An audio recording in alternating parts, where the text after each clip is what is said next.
It's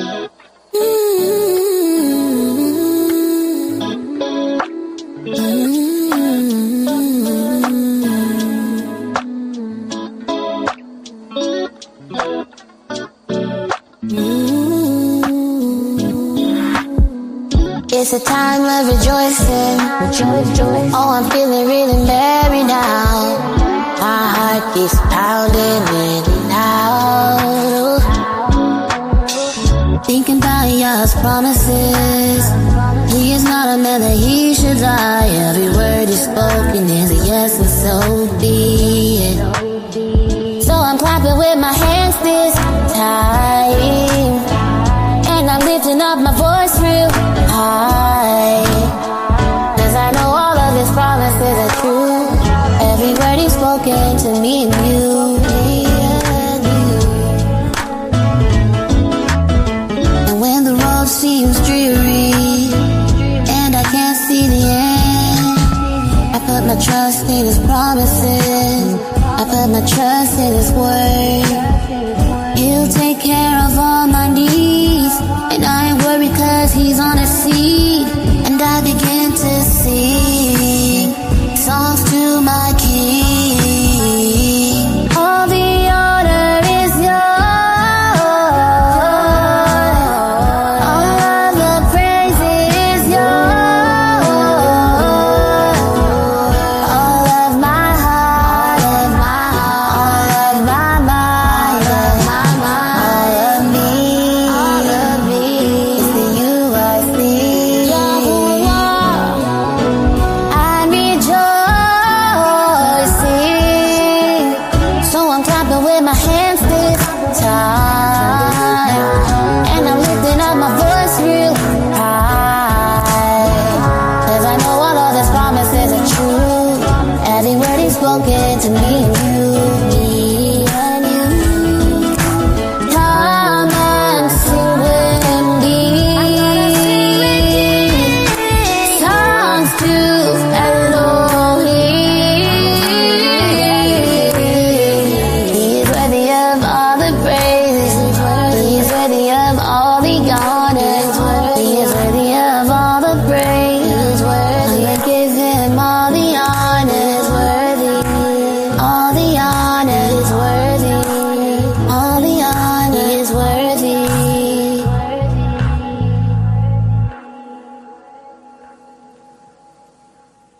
Shalom, family.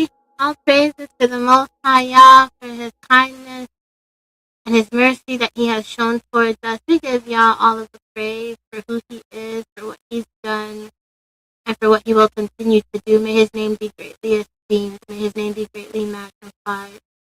What a privilege and an honor it is to be able to be called the sons and daughters of the Most High Yah, to be able to be called by his name and to hear his voice, to heed his voice, and to yield to his calling, to do all it is that he's asked of us to do in this day, in this hour.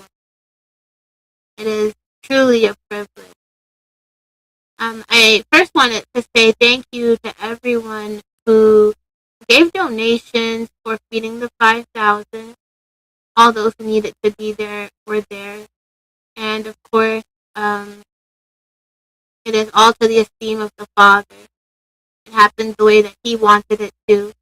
So we give him praise, we give him honor, because there truly is none like him. And what the enemy desires to do and mean for evil, Abaya means for good. So all praises to Abaya. I do want to let you all know that the way in which we will be continuing this is going from city to city. So Abaya willing, he may be bringing us to different states to be able to do this work that he has commissioned us to do. Not everybody will know the location for the place except for those who Abaya determines, because it is for people who truly are hungry and who are not self-seeking, who are not glory-seeking, and it will be for his own esteem. So the next place we will be going, if Abaya wills it, will be Florida in the coming weeks, if Abaya wills it. Of course, if you do desire to continue giving donations, please feel free to do so. You can do so through Zelle or Cash App or PayPal. The information is at the bottom. So we're going to do all of this that Abiyah has asked us to do for his name's sake. So the Betsora will be shared throughout all the earth, and we will be no respecter of persons, because Abiyah has given the commission, and it is necessary for us to labor in this last hour, and to give Abiyah all of the esteem that is due his Kodesh name. So all praises to the Most High. The other thing I wanted to let everyone know is that in the coming 2 weeks, I believe it's 2 weeks, July 13th, I believe, we will be doing the Breaking Altars class again. Abiyah is calling us to righteousness. He is calling us to live a set apart life unto him, a life of obedience, a life of Kodashah, where we really have to be a set apart people. Abiyah has called us to do that, and for some people, they want to be Yasharal and still be lawless, or still hold on to customs and traditions and practices given to us by the fallen and by world influencers. But we as a nation, we can't walk any kind of way we want to. We can't talk any kind of way we want to. We can't live any kind of way we want to. And we can't portray an image or any kind of image that we want to. We're called to righteousness. And so if you desire to be part of the Breaking Altars class, please send me an email at the messenger 526@gmail.com or info@well4ya.com. And this is free. This is not something that you pay for. The reason why you send the email is just so then we don't have like you know, foolery or people who are just trying to be funny come on and they got our information and they're just kind of trying to disturb what I want us to do. That's the reason why. So if anybody feels led to want to come on, please send me an email and I'll be more than happy to explain further what this is going to be about. But for the sake of right now, it is basically just exposing a lot of things that we've done and didn't know why. Certain games, certain lifestyle choices, certain practices, certain fashion statements, certain generational curses, people who have generational curses in their lives and don't know why. You can't just pray stuff out sometimes. You need to know what you're doing and break down the altars and get away from it and run as fast as you can and make sure you don't do it again. So that's what this is about. So if you already joined and you want to join again, let me know.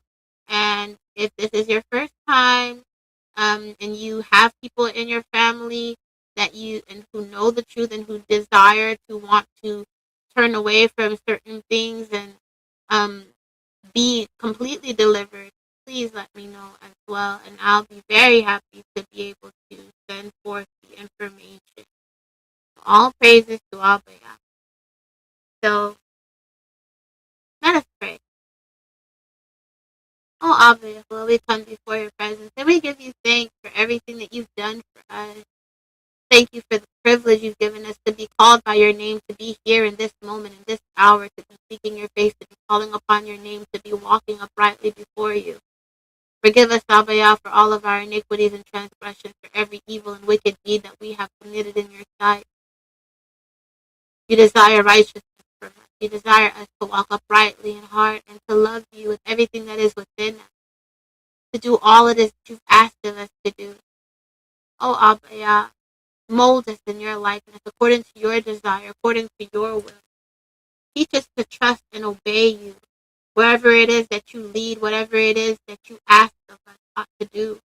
Enable us to do it, Abiyah, and teach us to follow you, to hear you, all the days of our lives to hold not on to the things of this world or the things of this life, but to truly be set apart as you have called us to be.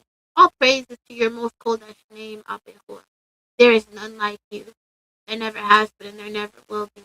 May your name be greatly, greatly exalted. I ask that you will direct me with every word that I speak. And let it be every word that you require of me. Not me just making stuff up, Abba. I ask that you remove me out of the way before I dare think to do it. I ask, Abba, that you will cause hearts to be open, ears to be receptive. And I ask, Abba, that your word go forth in power and in authority.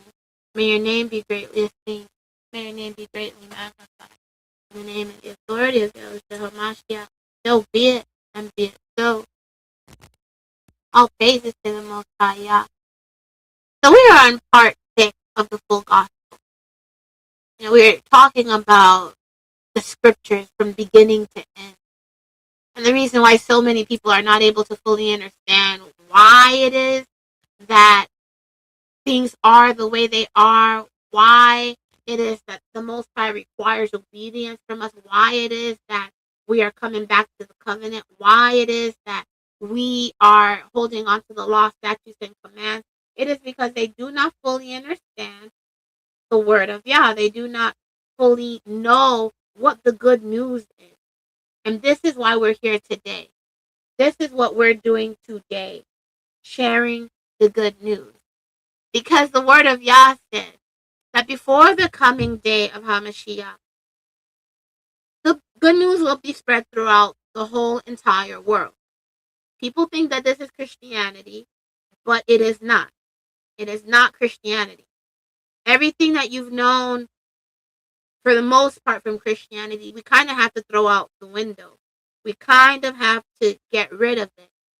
The good things we keep, the bad things gotta go. We haven't been taught an entire gospel when we were in church. We just weren't. We were taught something very generic. In the beginning, Yah created the heavens and the earth, and then man fell from fellowship and union with the Most High. And then after that, Yah made a way to save mankind. And then after he made a way to save mankind, he said he was going to choose David because David trusted in Yah. So because David trusted in Yah, he made a covenant with him. And then HaMashiach comes through the line of David. And for God so loved the world that he gave his only begotten Son, that whosoever believed in him shall not perish but have everlasting life. And everybody is saved. Everybody is delivered, because all you have to do is believe on Jesus, and then you can make it to heaven. The end. Hallelujah. Praise not Yah, because that's not how it goes. It doesn't go like that. And that's the reason why so many people can continue walking in rebellion, can continue to walk in lawlessness, because we're given a generic understanding, something that truly has no essence, and it's an empty truth. It can't save, it can't deliver, it can't provide anything for us. It doesn't show us atonement.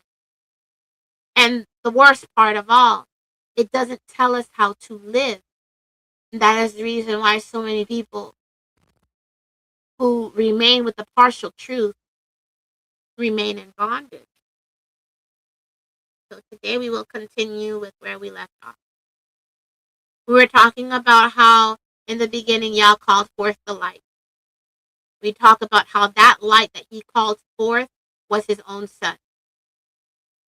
He didn't make the sun and the moon and the stars on the first day. When he said, "Let there be light," he was calling his Son from his bosom. And this is the reason why in the book of Revelation it says that HaMashiach is the lamp and Yahuwah the Father is the light.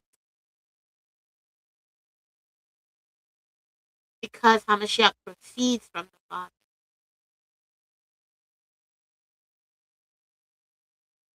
And it talks about how man were made in the image of them, of the Father and the Son. And we're thinking, oh, what does that mean? nose, eyes, ears, fingers. But what it was talking about, we were made in the image of the light. We were light. We were made to be like a quickening spirit in the image of the Son and the Father. But sin came into the world and we became fallen. We became the opposite of what they were. We became darkness. And sin increased in the world. Lawlessness began to take root. The fallen messengers began to do abominations. Unclean ruachs began to influence mankind, teaching us things that man should have never known.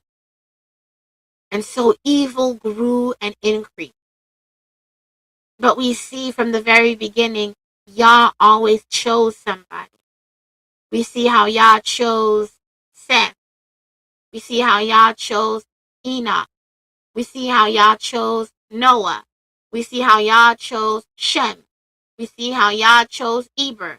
We see how Yah chose Abraham. We see how Yah chose Isaac. And we now see how Yah chose Jacob. So that the purpose and the plan that he had for us, the plan of salvation that he had for us, could be fulfilled.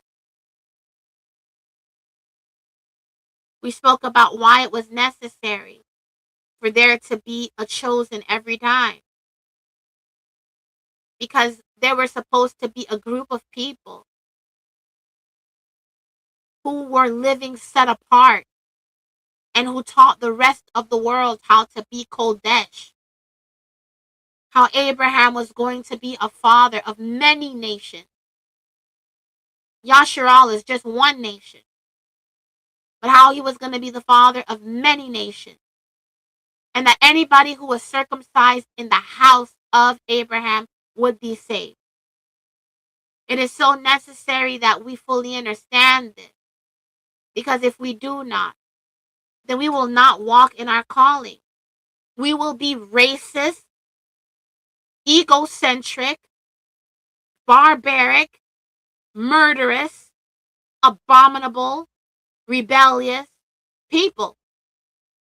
Because we do not understand why it is that Yah called us, why it is He chose us. He didn't choose us so that we could be heirs alone to His promises. You got to get that out of your head. And if you got a thick skull, you need to get it softened. Because Yah did not create us. He did not choose us to keep the light inside. To hide the light. He didn't call us to do that. He called us to expand that light. So that all those who are lost in the world, all those who are rebellious can see the light and run towards it and be saved. And we must be like our father Abraham, who receives them. And they must circumcise themselves within the house of Yasharal, so that they may be partakers. You got to get that. You got to understand it. Otherwise, you'll never live to the full calling. Yeah, we've gone through some stuff. We've gone through some mess in our life. But this is the gospel. This is the gospel. You must understand it. You must know it. Otherwise, you will have lots of blood on your hands. And you would have desired to have never boasted. You would have desired to have never taken the things of Yah and defiled it by things you do not understand. We see how, and where we last left off, that Jacob produced 12 sons. He had 12 sons. Yah increases Jacob. And Yah changes his name after his sons are born, not before. He changes Jacob's name to Yasharal after his sons were born. Except for maybe Benjamin. And we see that there was idolatry still with those who followed Jacob. But when Yah changed his name and called him, and he returned to Bethel, the meeting place with Yah, he removed foreign deities, they purified themselves, and they changed their garments. Know that this is a process that we must make daily. Change our garment after we've purified ourselves and after we've removed all idolatry from amongst us. Yah requires us to be a Kodesh people, a set-apart people, a people that walk uprightly, that are without blemish, that are without stain. He requires us to be sons of the right hand. And these are the 12 sons of Yasharal: Reuben, Simeon, Levi, Judah, Dan, Naphtali, Gad, Asher, Issachar, Zebulun, Joseph, and Benjamin. 12 sons. But it changes later on.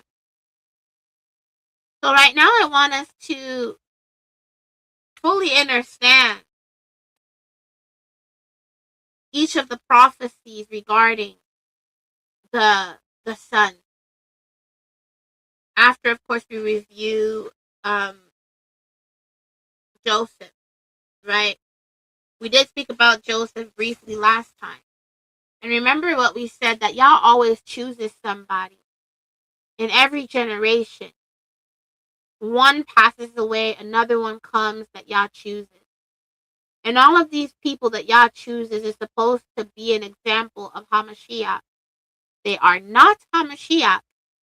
They are supposed to exemplify him, his role, what he will do. And Joseph was one. Joseph is said to have been the one that was loved by his father.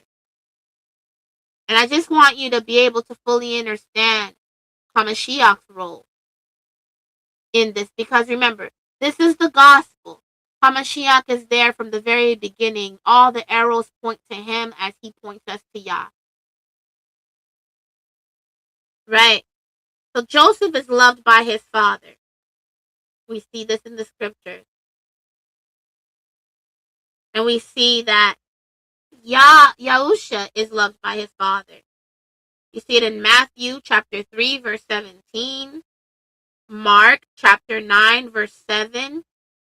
Luke chapter 3, verse 22.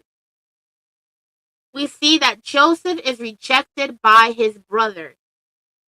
You see that in John chapter 1, verse 11. Matthew chapter 13, verse 55 through 57. Mark chapter 6, verse 3 to 4. Isaiah chapter 53, verse 3. We see that Joseph is sold for silver. We see that HaMashiach is sold for silver. Matthew chapter 26, verse 15. Zechariah chapter 11, verse 12. We see that Joseph is humiliated. We see that HaMashiach is humiliated. Isaiah chapter 53, verse 3. Matthew chapter 26, verse 67. Matthew chapter 27, verses 28 through 29. You can see how Joseph was humiliated when they took off the the throne, the robe or his coat of many colors from him. Genesis chapter 37, verse 23. We see that Joseph is falsely accused. Hamashiach is falsely accused. You see it in Matthew chapter 26, verse 59, Matthew chapter 26, verse 60, Matthew chapter 26, verse 66. We see that Joseph is exalted after suffering. You see that Hamashiach is exalted after suffering. Isaiah chapter 52, verse 13 through 15, Hebrews chapter 2, verse 9, Philippians chapter 2, verse 8 through 9. You see that the same way that Hamashiach was mocked, scoffed, and beaten, Joseph was thrown into prison and accused falsely. We see how Joseph was the source of salvation for his kinfolk. We see how Hamashiach is the source of salvation for not just the house of Yasharal, but for the entire world. Joseph didn't just feed the Egyptians. Joseph fed Yasharal. Joseph fed the Canaanites. Joseph fed the Hittites, the Jebusites, anybody that came to Egypt to be fed by the hand of Joseph. And that is what Hamashiach did. Anybody who would look upon him, who would obey him, who would be circumcised, could be saved. Mark chapter 10, verse 45. And Mark chapter 1, verse 21.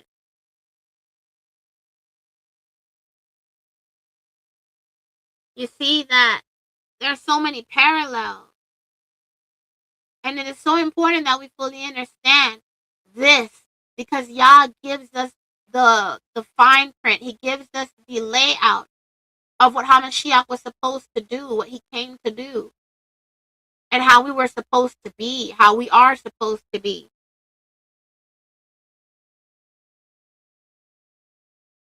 His life, meaning Joseph's life, demonstrated that Yahuwah often prepares deliverers through suffering.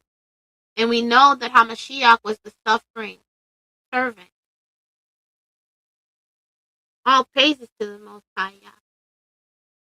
So Joseph's brothers hated him, and then he was sent to Egypt. And then later on, they were in need because there was famine in the land of Canaan. Then the Israelites went to Egypt. Right?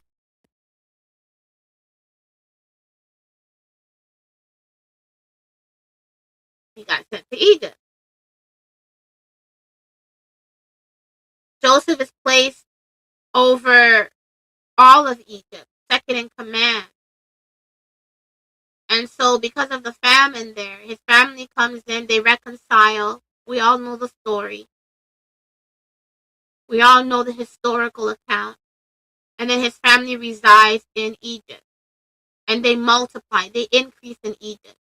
Now, a lot of people like to say, well, this is the time where the Israelites spent 400 years in Egypt in bondage. No, it's not. We need to know that this is not the time that the Israelites spent in bondage. They did not spend that amount of time in bondage in Egypt. The stay in Egypt is about 215 years in freedom and about 215 years in oppression. When Yah gave the prophecy to Abraham, he said that in Genesis chapter 15, verse 13, that his descendants would be in a land for 400 years being oppressed. Right? Yah doesn't give estimates. He doesn't say, give or take about 430 years, because I'm not sure. Yah doesn't work like that. He don't give us estimates. He don't give us roughly about approximately. He don't do that. He gives direct information, precise information. He hits the arrow on the zero every time. He don't miss. There's no reason and no time and no space for us to guess what he's saying, because he speaks clearly. So Yah clearly says in Genesis chapter 15, verse 13 to Abraham, know for certain that your seed are to be sojourners in the land that is not theirs, and shall serve them, and they shall afflict them 400 years. Right? Yah said 400 years. When the Israelites went to Egypt because of famine, they were in Egypt for 430 years. Okay? 430 years. They stayed in Egypt for about 215 years, and they were doing just fine. They were not oppressed. They were living in Goshen. They were living their best lives.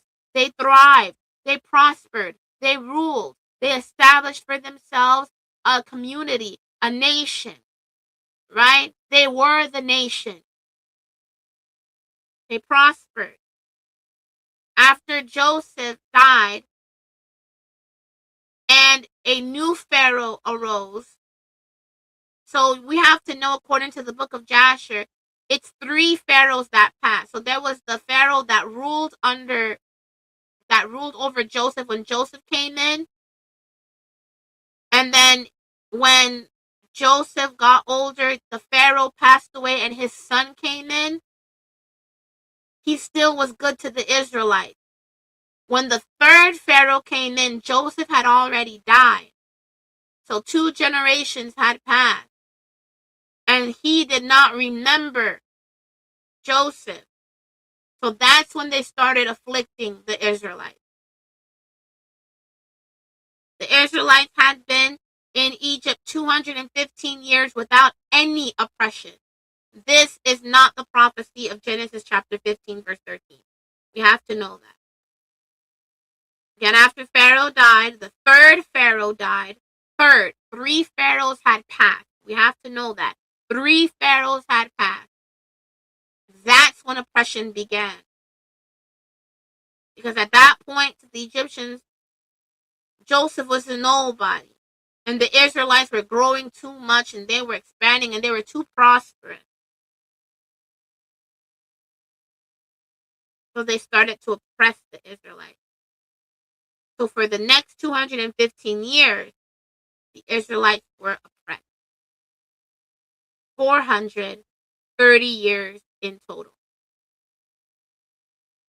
So this is important that we understand this. Right? While Jacob is in Egypt and he's about to die, he's giving forth his barakahs. He's giving his blessings, right? And the one thing I need everybody to know is that this is extremely important for us right now. Because when we were in Christianity, we were taught that these was curses and blessings.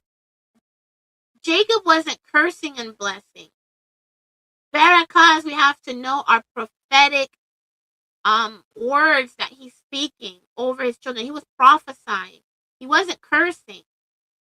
So if you read it the wrong way, you're not going to fully understand what to look for. We are able to identify where we are and who we are based off of this. It's important. So we're going to go through each son. So the firstborn is Reuben. Jacob says to Reuben, Reuben, you are my firstborn, my might, and the beginning of my strength, the excellency of dignity, and the excellency of power. You are unstable as water. You shall not excel, because you went up to your father's bed, then defiled it. When you read this at first, you're saying, okay, he's being cursed. We have to know that Jacob had already given Reuben a chastisement. His first place as son was taken from him. But this is not a curse because Jacob is old. He's about to die. And so are his sons. Later on, you see that his sons are old. But this is to tell you the nature of what the tribe of Reuben was going to look like. It's important that we understand it. Otherwise, we're really going to miss the ability. I really need it. This is important because it's important because for some reason, everybody in America thinks that they're Judah. Everybody in the Americas is not Judah. Okay? It's really important that we understand this because the prophecy is in these words. You will see all it is that is being spoken of. Right? Within the scattering and our punishment of being scattered, we mixed and mingled within the tribe. We can identify certain things when we see certain people doing certain things. So we probably won't know for sure what tribe they're from, but we'll know when it is that it is Reuben that is doing something, or when it is that is Judah that is doing something, or when it is that is Simeon and Levi that is doing something. We have to be able to read the scriptures because Yah doesn't tell us this information for no reason. A lot of us, the reason why we want to hold on to Judah so bad is not everybody, but a lot of us, it's kind of because we're arrogant. We really are. Some of us, it's not because we know that Judah was scattered. A lot of us is because we just want to be from the kingly tribe. You know what I'm saying? Some of us is not because we really know where we're from. Some of us is because I'm from the tribe of the king. You know? Some of us, it's for the wrong reason. And others, it's actually because we really genuinely believe that we're scattered to the Americas, and that's what it says, and that's what it is, and that's who we are. But we have to read everything in context. It's very important because it's the entirety of the gospel, right? So it says, Reuben, you are unstable as water. You shall not excel. Genesis chapter 49, verse 4. Right? Jacob tells Reuben he loses his place as the firstborn because of what he did. When you go to Deuteronomy chapter 33, verse 6, though, you see something different. It says, Moshe says, let Reuben live and not die, and let not his men be few. So Reuben is not diminished. So a lot of us like to say, oh, Reuben disappeared. Reuben was completely gone. Reuben, adios. Reuben, hasta la vista, baby. That's not what happens with Reuben. And we know that Moshe is not contradicting Jacob. So what is he talking about? In Deuteronomy chapter 33, Moshe says, let me tell you your end. Let me tell you the end of your days. Reuben been gone. Reuben been dead. He probably died close to 200 years before Moses was born. So what is Moses talking about? He's prophesying. He's telling us the things to identify. It's kind of like when you're driving, you don't know how to really give directions and instructions to somebody who don't know how to read a map. So you tell them, hey, look, keep driving straight, count to 200. By the time you get to 200, you're going to see a Walmart on the left side of the road. When you see the Walmart on the left side of the road, there's going to be a little turnpike. Turn there. Then you're going to see a gas station on the left side. And when you see that, drive maybe two sheets, right? Count 1, 1,000, 2, 1,000, 3, 1,000. When you get there, then you're going to find your destination, okay? This is what Moses is doing, right? This is what Jacob's doing. He's giving us the means by which we may identify and be able to point out and to be able to recognize who is who in the last day, but only the wise will be able to know. And it is not individuals, but rather a movement, something that is going to take place that lets you know, oh, wait a minute, Reuben is moving. Oh, wait a minute, Levi's doing something right now, because he gives us the information. But if you read the scriptures and you're not really studying it, to you, this is just curses and blessings. You're not going to know what you're reading. So pay attention. This is really what people need to be doing instead of a whole bunch of other stuff, honestly. But I digress. We're told how to identify Reuben. He is unstable as water, and he shall not excel.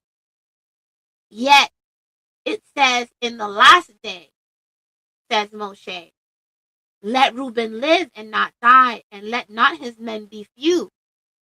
Reuben will be a man of war. Right? Right. Now it says Levi. It says, I will divide them in Jacob and scatter them in Yasharal. Right? Genesis chapter 49, verse 7. Then Deuteronomy chapter 33 says, they shall teach Jacob your judgments and Yasharal your law. Right?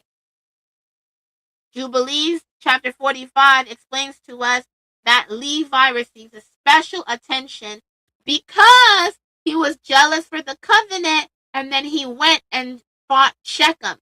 Wait a minute. Hold up. Rewind. Do the electric slide. When Jacob was giving his prophecy or his barakah to Simeon and Levi, he said Simeon and Levi are brethren. Instruments of cruelty are in their habitation. O my son, O my soul, come not into their secret, unto their assembly. My honor be not united. For in their anger they slew a man. I will divide them in Jacob and scatter them in Yasharal. But wait a minute.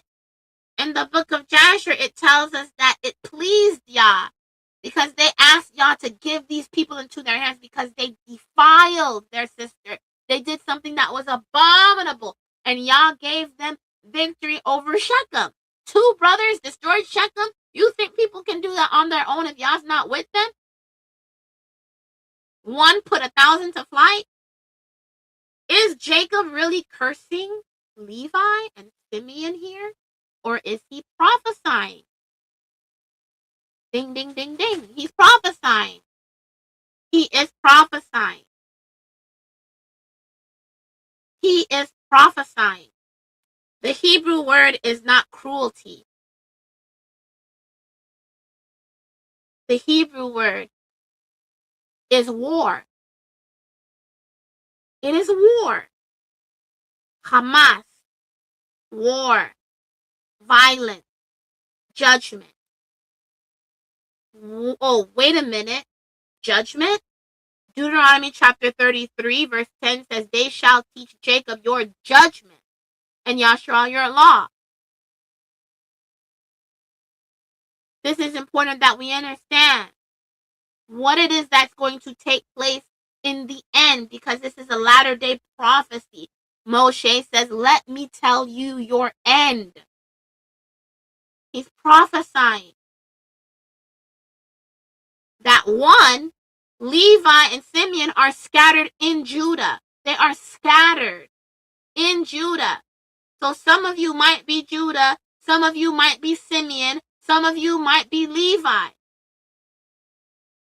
But when the time comes and Yah stirs the water, each person's DNA, the attributes that they inherited from their father, whether it be from 400 years ago or 2,000 years ago, will rise up in them and they will be identified.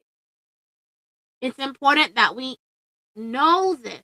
We're being given an arrow. We're being given directions. We're being given the signs and symbols, the lands, the landmarks and everything. As of right now, nobody really knows because no one's really studying. For some of us to know, it would be way too much for us. We think we're too good. Now, ain't no way I'm part of Dan. There's no way I'm part of Dan. I'm part of Judah. No, there's no way I'm part of Reuben. I'm part of Levi. I'm Levi.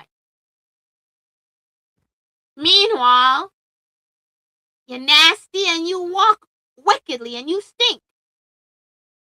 Even Levi don't want you to be Levi. Even Judah don't want you to be Judah.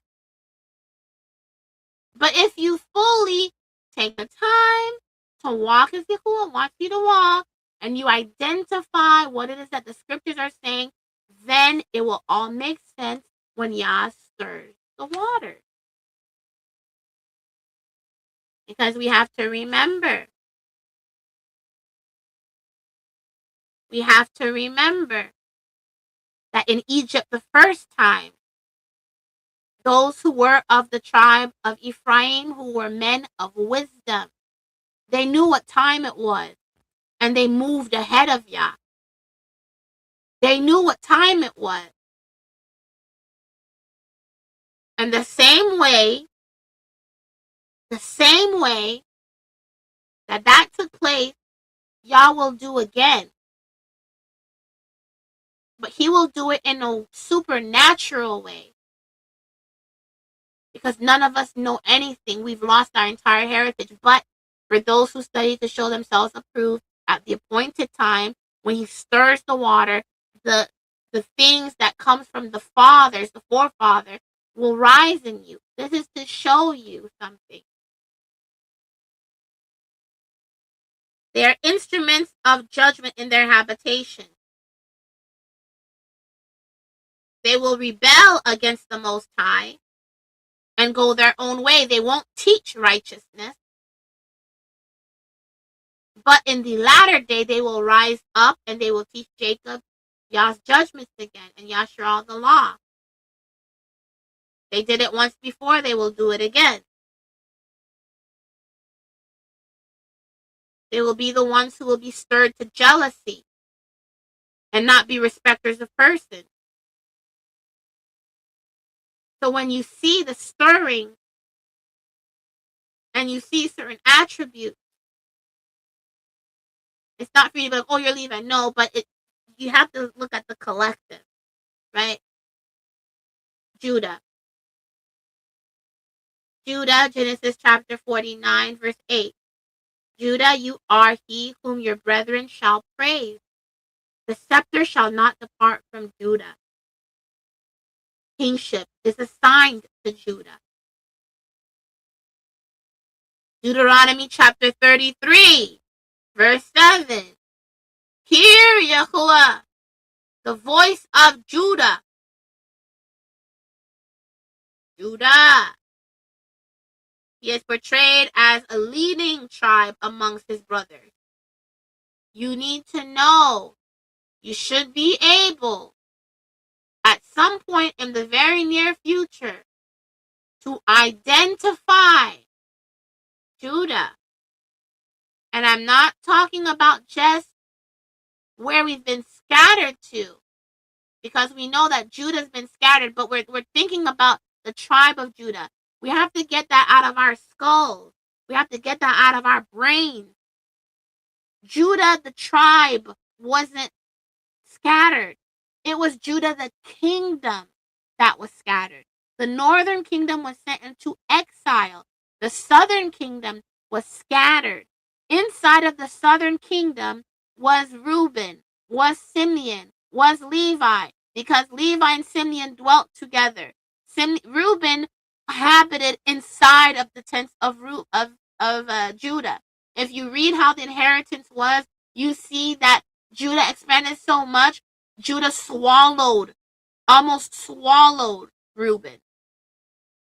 So when we got scattered, it was the entire southern border that was scattered. The entire southern border is Benjamin, is Judah, is Levi, some of Simeon, some of Reuben. Right? That's important to know. But just like in the days of old, There is a prophecy regarding Judah. How to identify his strength. Some of you have already identified his strength. Some of you still cannot. And if you cannot identify the strength of Judah, and I'm not talking about the individuals, I'm talking about the collective, then you're going to have a hard time. Let's look at what it says. Chapter 49. What does it say about Judah? 49 verse 8. You, Yahudah, your brothers praise you. Your hand is on the neck of your enemy. Your father's children bow down before you. Yahudah is a lion's cub. Listen to what it's saying. This is the entire gospel. From the prey you have gone up, my son. He bowed down, he crouched like a lion, and like a lion, who rouses him? The scepter shall not turn aside from Yahudah, nor a lawgiver from between his feet, until Shiloh comes, and him is the obedience of people. Okay? Judah is a man of war. They are the ones that you see going in battle. They were young. You have to be able to identify. It's not the tribe, but the calling, the office, that kind of reputation is necessary. The reason why is because all of this will help us be able to identify our kinfolk, and not only that, but also be able to look at the signet. All of these prophecies point us towards the signet. Just like, for example, many Christians, the reason why they're led astray is because they're looking at the political state of Israel, right? They're looking at the political state of Israel. So then everything that causes them to jump up, crouch, roll over is whatever they see going on in the political state. But if you're able to identify what is modern day Egypt, what is modern day Babylon, then you should also be able to identify what is real modern day Yasharal. It's not the actual physical place, but it is a place that stands as the place. It is a signet. It's supposed to be a sign. And the place that is a sign is the place that will, exemplify what is being said here. Judah was a young lion cub. He was not fully strong yet. Yet he broke off the chains of his enemies from his neck. He was a young nation, and he defeated all his enemies. Identify the signet. Ask y'all what I'm saying. It's not for me to give all of the information right now, but ask y'all, what is it that I am saying? Ask y'all to show you the signet, because it is a sign for us, right? We can't look at modern day Egypt to be the Egypt that's being spoken about in the last days. We need to identify modern day Egypt. We know it's America. We need to identify modern day Babylon. We know it's America, but an extension of the entire world. So where is the example or the substitute physical Yasharal? Has anyone identified it yet? If you can identify it, then know that Abaya is speaking with you, and keep your eyes on it. Keep your eyes on what would be, quote unquote, modern day Yasharal, and it's not the political state, and it's not in Africa. Okay?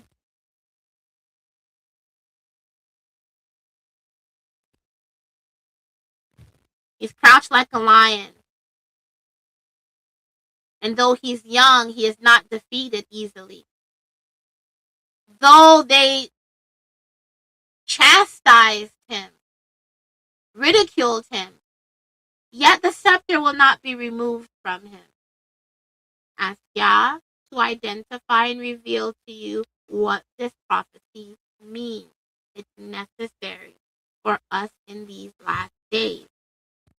Right? Okay. Let's go to Zebulon. Zebulun shall dwell at the haven of the sea.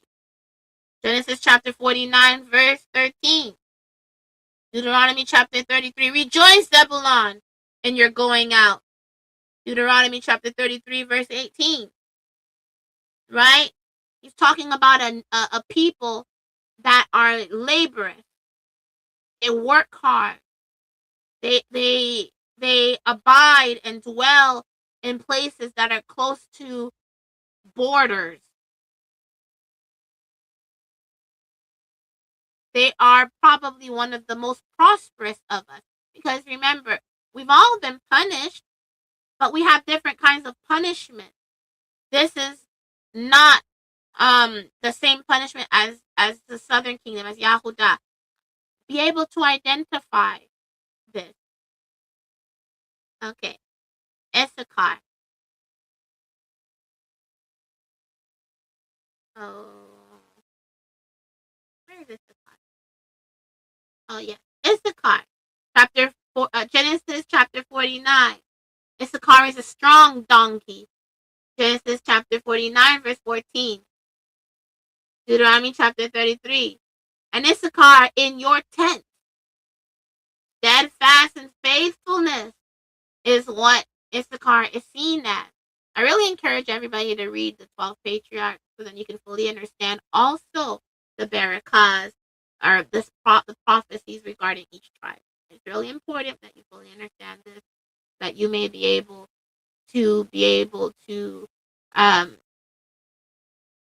understand the last days. It is important. Dan. Everybody talks about Dan. I don't know how many times I've heard everybody say, oh no, the worst of the worst of the worst of the Israelites are part of Dan. But they're just regurgitating Christian doctrine. Because they say, well, why in the world isn't Dan mentioned in Deuteronomy, in Revelation, amongst the 144,000 of the tribes of Yasharal that are sealed? Well, why did Jacob give Dan this kind of a prophecy? Why did he curse Dan? This is not a curse. He didn't curse him. He's prophesying. I really want us to get this out of our heads.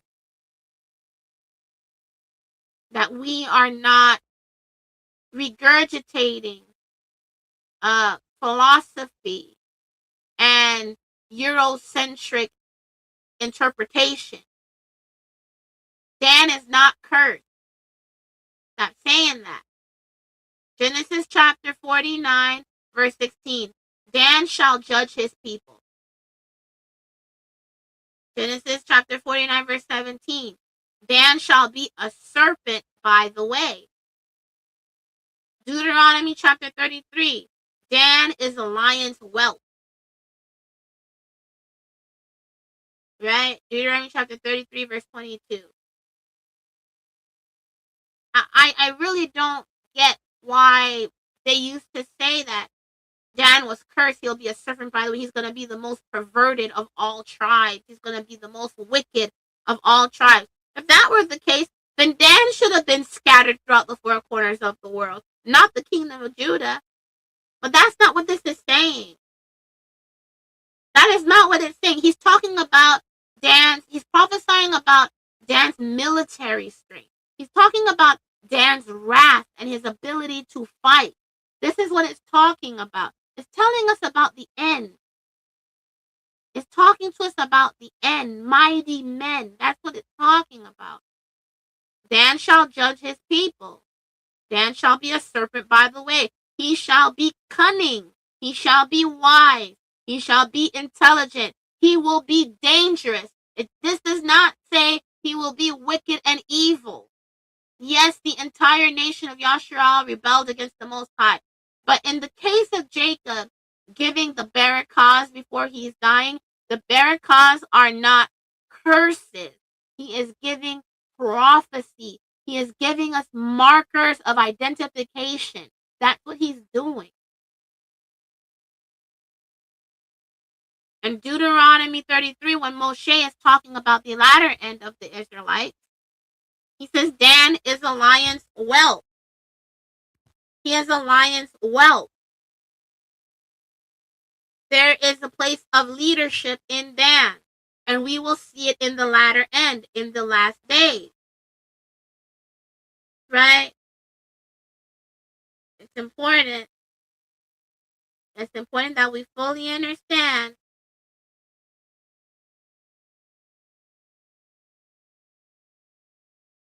this kind of is very similar to Judah's prophecy, because the scriptures say for Judah, for example, in Genesis chapter 49, it says Judah is a young lion's cub. Dan is a lion's whelp. It says the same thing. Dan is a young lion's cub. It's a lion's cub. He's young, but he's strong, and he is fearless. He will be one who is cunning, and cunning isn't always bad. There will be a place of leadership for Dan. Not that he will surpass Judah or Levi, but in his own role, in his own right, in the latter end, what Dan will do. When Yah gathers all of us, we will be able to identify what it is that each tribe will do, because we're being told, we're given instructions right now. Because Jake was prophesying about the end, and so is Moshe. He says, Gad, Genesis chapter 49, verse 19. A troop shall overcome him, but he shall overcome at the last. Do you see what I'm saying? This is prophecy.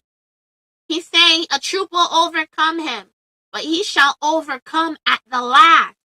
In his end, in the last day, Gad will not be defeated. He's giving end-time prophecy, people. So when we're reading these things, these barakahs, or these blessings, we have to make sure that we're not reading it or looking into it the way Esau did. That's what made him go crazy. Because he could care less about the covenant, so he couldn't fully understand what the true birthright was. Nobody cares about no earthly birthright. It's about Yah's birthright in his order. Right? So this is talking about the end. We're looking at physical blessings, physical things. Meanwhile, Jacob and Moshe are prophesying about the latter end of each tribe. A troop shall overcome him, but he shall overcome at the last. Deuteronomy chapter 33. Baruch be he that enlarges Gad. What does this mean? Wherever it is that Gad is, if he is taken, if he is kept, if he is increased, if they allow him in, they will be Baruch. Is this not the same barakah as whoever curses you is cursed, whoever baraks you is Baruch? We have to look at the Hebrew word of enlarges. Enlarges. It's not the same as the enlarging of Japheth, and Yah enlarging Japheth's tent. It's not the same word. So we have to look into that word to be able to fully understand what it's saying. Asher, his bread shall be fat. He will have riches. Deuteronomy chapter 33. Let Asher be Baruch with children. He will not be utterly diminished. He will increase in number. Prosperity is his inheritance. Naphtali. Naphtali is a hind let loose. He will be fast and swift. He's not talking about the days of Jasher, because the days of Jasher was before Jacob was given this.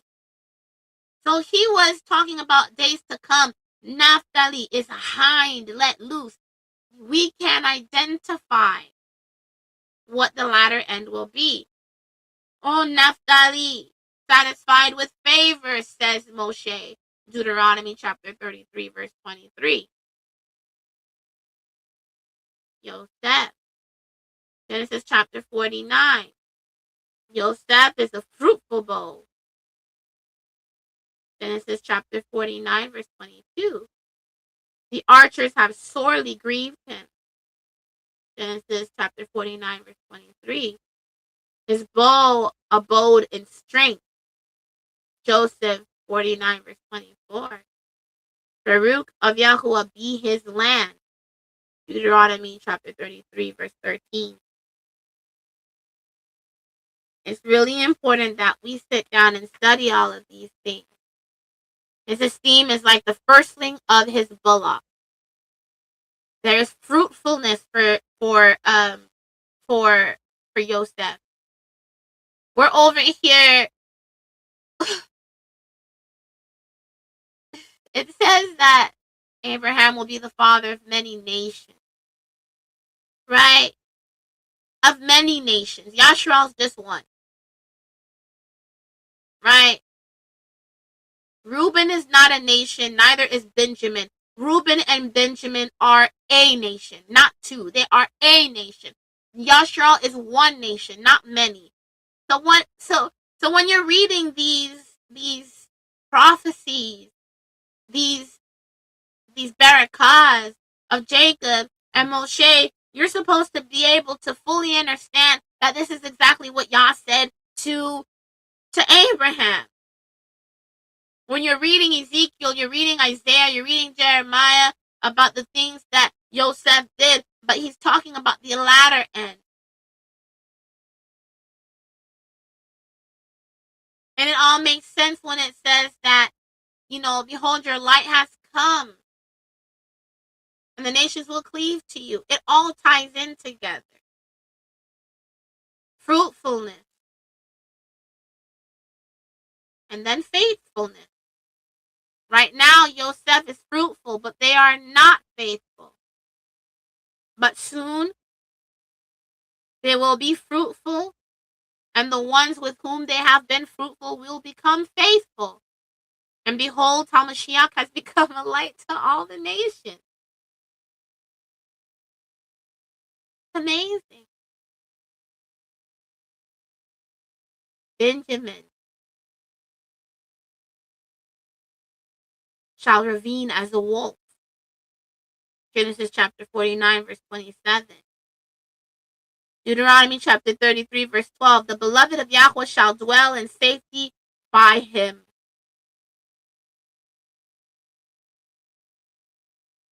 So we see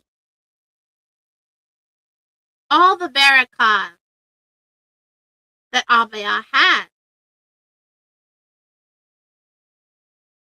And if you read the orders of the sun, you will see the history of Yasharal, what will take place. It's an entire sentence. It's an entire story. Reuben, Simeon, Levi, Judah. It's an entire story. It's an entire sentence. It's an entire phrase. And it tells you the beginning to the end of the entire historical account of Yasharal. Just take the time to read the meaning behind each of their names, and then look at what the scriptures say, and then the order and the downfall, and then the end, the middle part, and then the restoration of Yasharal. It's the entire story. At the end of it, we will all be Benjamin, sons of the right hand. Like, it's amazing. It's an entire storyline. It's an entire sentence. It's an entire prophecy. The entire name. The entire name. Even the fact that Rachel died before she gave birth to Benjamin and called him Ben-Oni. And then, when you read in Ezekiel and you read in Isaiah when it says Rachel mourns for her children, Ben-Oni, and then out of nowhere we turn to Yah. Well, not really, because HaMashiach has come. Behold, the light has come to Yasharal and to the Gentiles. Now we come Binyamin. We've become sons of the right hand. Finally, we've graduated into priesthood. Like it's an entire prophecy. Like even the names of each son explains the starting point and then the end point of Yasharal as an entire nation. It's amazing. It truly, truly is amazing. Soon we become Benjamin, sons of the right hand. Right now, we are Benoni, the ones that Rachel mourns for. But when we walk in righteousness, what happens? We become sons of the right hand. Truly, truly, truly, truly, it is amazing. It is amazing. So then we see that eventually all of the sons die. They pass away. Each son of Jacob passes away, Joseph being first, and then the others. And then they remain in the land of Egypt for some time. And then after the last of the pharaohs passes away, what happens? A new pharaoh rises and he does not remember Joseph and his ways or anything. They start to oppress the children of Yasharal. They start to do great evils against them. And then Yah raises up a son of Levi, and he calls him by his name. He was born in the middle of adversity, death everywhere, blood in the sea and the waters. But yet him floating on waters of blood was not devoured, was not destroyed. And he is called Moshe, the one that stands, that was called to be the representative of Yah's deliverance. He was not the deliverer. He was the one who stood as the face of the deliverer. Because Yah was the one who delivered. Moshe was just the mouthpiece. And so, he was faithful to Yah.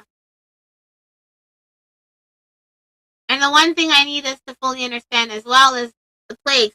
For some reason, people actually think that when the plagues started coming down on Egypt, it was like all back to back, like one day came and then the next day came.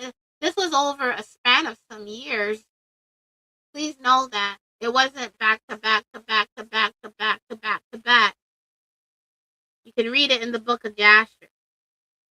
That it was not back to back to back to back to back. So despite severe oppression, Yasharal continues to grow. Even though they said, take the firstborn sons, take the sons and the children a certain age and kill them, throw them in the water, because they knew that a deliverer was going to rise up. This was a prophecy of Hamashiach, right? Because we know this is the same thing that happened when he was born. Everything that happens in history points us back to our Messiah. The more Pharaoh afflicted the children of Yasharal, the stronger they became. They were like cattle that grew in a hard time. They were able to increase. Nobody was able to diminish the numbers that Yah had counted in his hands before time.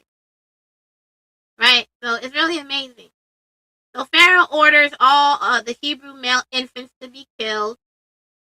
And then the Levite family hides Moshe and places him in a basket upon the river. And he is rescued and raised in Pharaoh's household. It's amazing how Yah at times puts you inside of the enemy's camp just to remove you and use you for great purposes. So we're now at the point of Moshe. And so next time, tomorrow, we're going to talk about the plague, right? Because it's necessary that we fully understand. And we're going to talk about the Passover, and we're going to talk about the darkness, and we're going to talk about all of these things tomorrow. If Abba wills it, of course. But I really want to encourage you, if you have time today and whenever you do have time, to focus on the signet. Look at the signet. It all matters for us right now in this day, in this age, in this time. Because none of this information that is written out to us is for no reason. It's all for a purpose. The Christians are looking to the political state of Israel as the representation of true Israel. They're looking at modern day Egypt, right? They're looking at modern day Syria and all of this stuff. We know where modern day Babylon is. We know what modern day Egypt is. What represents it? What and where represents modern day Yasharal? Like Judah. This is something that is necessary. It's a signet. It stands as a signet. It's not that this is actually the land of Yasharal, but it stands as a signet. Don't go into trying to find the actual land because you'll never find it. I'm going to tell you that right now. You're not going to find it. But there is something that stands as a signet. Study the sons, study their attributes, and ask God to lead you into understanding and all manner of wisdom that you can fully understand. Because once you're able to identify the signet, you're able to keep your eyes on the signet, then you won't be led astray by certain prophetic things that are being told. But only Yah can reveal that to you. Don't just read the scriptures to read it and to say you went through Genesis, Exodus, and all of these books. Don't do that. Don't treat yourself so foolishly. But sit down and study and meditate and ask God to reveal. What I do always, as long as Abba, grants me the ability to remember, I always say, Abba, before I read the scripture, please give me insight, give me understanding, give me comprehension. Do not let me leave without seeing it how you see it. And I stay there until he reveals it to me. I do not move from there until he reveals it to me. We have to have patience and be able to sit still sometimes. We're too fast and we don't like to sit. We like to rush through things. But if Yah trusts you in patience, then there are certain things that he will reveal to you that he won't reveal to anybody else. And I guarantee it to you. But these are the sons of Yasharal. These are the prophetic words of Jacob and Moshe regarding their latter end. And this prophecy is for landmarks for us to help us understand the time. We have to know that. So all praises to the Most High Yah for his kindness and his mercy that he's shown towards us. May his name be greatly esteemed and greatly, greatly magnified. It all makes sense when we get to the end. But it's like watching a movie. Like you put a movie on and you miss 5 minutes of it. The rest of the 45 minutes of the movie won't make sense. It's like watching a movie and you miss 45 minutes of the movie. You're going to be annoyed with somebody asking you, why did this happen? What's going on here? Like they don't even know what's going on because they missed a huge part of it. We need the entire thing from beginning to end, even if we think it don't fit or it's irrelevant. All of it matters. Otherwise, it would never have been written to us. So have patience in hearing the entire gospel. It is for your own good. It is for our own good. So praise Abba Yah. All praises to his Kodesh name. All praises to Abba Yah. Hallelujah. What a privilege and honor it is to serve him. So let us go into Allah. That Abba Yah be with us. Abba Yah sustain us. And continue to show yourself approved every day. Redeem the time as much as you can. Seek Yah's face while he may be found. Call upon his name while he is near. Humble yourself. Do not try to rob him of his esteem. Walk uprightly with him all your days. Cleave to him in love. Perhaps he will deliver you at the appointed time. Abba Yah, we come before you and we just give you thanks for everything that you've done and everything that you will continue to do. May your name be greatly esteemed and magnified. I thank you, Abba Yah, because there is no one like you and there is no one who can do the great and mighty things that you have done. Truly, you are a wonder-working Alua, perfect in all of your ways, matchless, incomparable, inconceivable. You are wonderful, Abba Yah. And we just give you thanks because there is none like you. Your thoughts are not our thoughts, neither are your ways our ways. For as the Shamayam are higher than the earth, so are your ways higher than our ways, and your thoughts than our thoughts.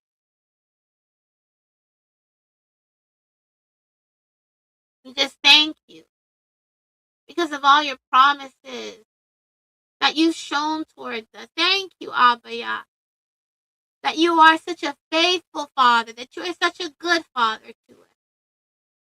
That though at times and most of the time we're stubborn and stiff-necked and rebellious and ridiculous, spoiled children, that you chastise us, but you don't destroy us, that you linger with us, and that you don't make us orphans. Thank you, Abba Yah.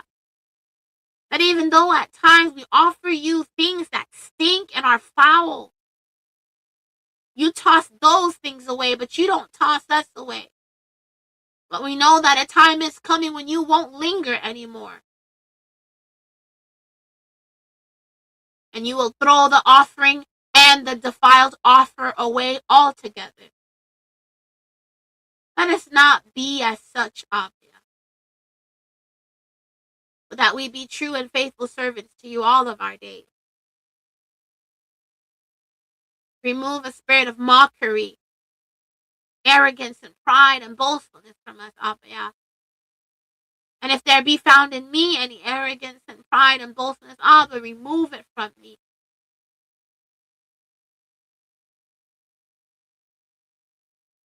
Don't ever allow us to get too far, Abba. Don't let me get too far. Don't let me get far at all.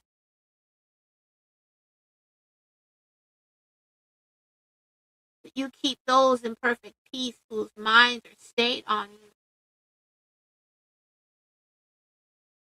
And what a wonderful privilege and honor it is to have our minds stay on you. Thank you, Abba, because you are kind to us. Baruch are the perfect in the way.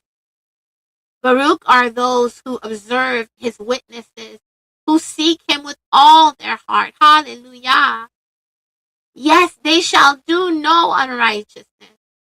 They shall walk in his way. You have commanded us to guard your orders diligently. Oh, that my ways were established to guard your laws. Then I would not be ashamed when I look into all your commands. I thank you with uprightness of heart. Thank you, Abba. When I learn the righteousness of you, your right ruling, I guard your laws. Oh, do not leave me entirely, but be with me, Abba, all my days. And allow us to be wise. For he who is wise becomes the brightness of Yah's light. He is the unblemished reflection of Allah. Allow me to be an unblemished reflection of your light, Abba. For when we walk in the light, all people see light. All praises to your holiness. Hallelujah.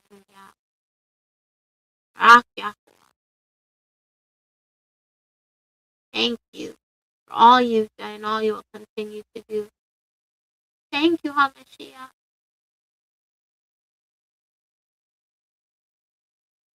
for bringing us to our in the name and the authority of Yahushua HaMashiach. So be it and be it so. So tomorrow we'll be doing the full gospel part 7. And this part may be a little long, but it will be as Abba. And of course, if anybody wants to continue to support what it is that we're going to be doing in Florida in the coming week, we have about 3 weeks.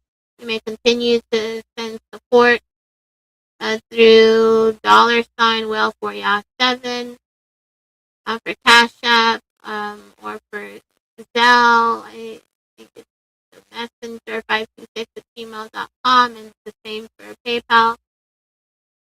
And we just praise Yah. All praises to the Most High Yah for all He's done and all He will continue to do. Walk with Yahuwah. Abide with Yahuwah.